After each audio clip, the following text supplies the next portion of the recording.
Azad Samaj party में तब्दील हुई बसपा के अस्तित्व को आजाद समाज पार्टी ने किया शून्य विहीन। बसपा के गढ़ माने जाने वाले अंबेडकर नगर में दिखा आजाद समाज पार्टी का दबदबा। आजाद समाज पार्टी के राष्ट्रीय अध्यक्ष चंद्रशेखर आजाद ने अंबेडकर नगर की राजनीति की दिशा बदल दी। एक ही बार में पलट दी पूरी बाजी। सपा बसपा समेत भाजपा के लिए खड़ी कर दी मुसीबत। चंद्रशेखर आजाद की लोकप्रियता के तूफान ने अंबेडकर नगर समेत पूरे प्रदेश की राजनीतिक हवा का रुख मोड़ दिया। आजाद समाज पार्टी की अंबेडकर नगर की सभा में उमड़ी अप्रत्याशित भीड़ ने अन्य दलों की टेंशन बढ़ा दी। युवाओं, महिलाओं और बुजुर्गों के हुजूम ने आजाद समाज पार्टी के राष्ट्रीय अध्यक्ष चंद्रशेखर आजाद का मनोबल 7वें आसमान पर पहुंचा दिया। इस उमड़ी भीड़ को देखने के बाद एक पंक्ति आजाद समाज पार्टी के राष्ट्रीय अध्यक्ष चंद्रशेखर आजाद पर बिल्कुल सटीक बैठती है। मैं अकेला ही चला था जानिबे मंजिल, मगर लोग साथ आते गए और कारवां बनता गया। दलित समाज के उभरते नेता चंद्रशेखर आजाद की बढ़ती लोकप्रियता ने उत्तर प्रदेश के सभी राजनीतिक दलों की टेंशन बढ़ा दी। 2022 के बाद से बहुजन समाज पार्टी की गिरती लोकप्रियता के बाद उत्तर प्रदेश में मात्र 2 दलों का प्रभुत्व बना रहा।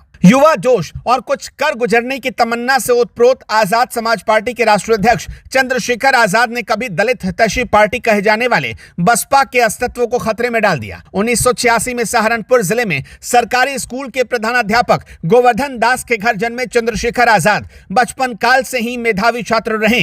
लखनऊ विश्वविद्यालय से स्नातक करने के बाद उन्होंने LLB किया। डॉक्टर भीमराव अंबेडकर जी के मूल्यों से प्रभावित होकर उन्होंने दलित समाज के हित के लिए कार्य करना शुरू किया। 2014 में भीम आर्मी के सह संस्थापक के रूप में चंद्रशेखर आजाद पहली बार किसी संगठन से जुड़े, जहां आज के समय में भारत के प्रधानमंत्री नरेंद्र मोदी के नेतृत्व में भाजपा विश्व की सबसे बड़ी राजनीतिक पार्टी बन चुकी है। ऐसे समय में एक सामान्य परिवार से आने वाले चंद्रशेखर आजाद के लिए राजनीति में उभरना कितना कठिन रहा होगा, इसका अंदाजा आप खुद लगा सकते हैं। दलित एवं बहुजन समाज के उभरते नेता चंद्रशेखर आजाद के लिए यह सफर इतना आसान नहीं रहा। आपको बता दें कि चंद्रशेखर आजाद ने सहारनपुर हिंसा, नागरिकता संशोधन विधेयक और हाथरस कांड जैसे गंभीर मामलों को लेकर सरकार का पुरजोर विरोध किया, जिसके बाद उन्हें जेल की सलाखों के अंदर कैद होना पड़ा। लेकिन कहते हैं ना कि यदि हौसले बुलंद और मंजिल स्पष्ट हो तो तूफान भी अपना रुख बदल लेते हैं। आधे दशक से कम समय की पुरानी पार्टी आजाद समाज पार्टी के राष्ट्रीय अध्यक्ष चंद्रशेखर आजाद की बढ़ती लोकप्रियता ने उत्तर प्रदेश के राजनीतिक दलों की टेंशन बढ़ा दी। उत्तर प्रदेश के नगीना लोकसभा सीट से सांसद निर्वाचित होकर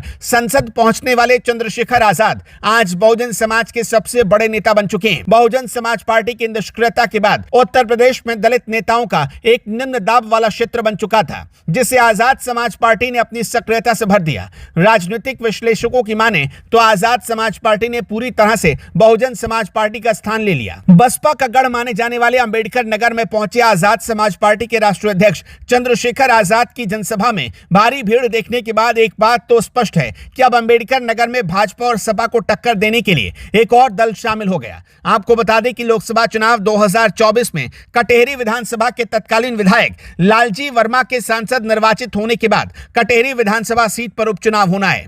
ऐसे में भाजपा, सपा, बसपा और अन्य सभी दल खाली पड़े कटेहरी विधानसभा सीट को अपनी झोली में डालने का भरसक प्रयास कर रहे थे। लेकिन 3 अगस्त को आजाद समाज पार्टी के राष्ट्रीय अध्यक्ष चंद्रशेखर आजाद के अंबेडकर नगर जनपद आगमन में शामिल हुए भीड़ को देखकर सभी दलों का मनोबल टूटता हुआ दिखने लगा। यदि कटेहरी विधानसभा सीट के लिए होने वाले उपचुनाव में आजाद समाज पार्टी को जीत मिल जाती है तो आगामी उत्तर प्रदेश विधानसभा चुनाव 2027 भाजपा और सपा के लिए शुभ संकेत नहीं होगा।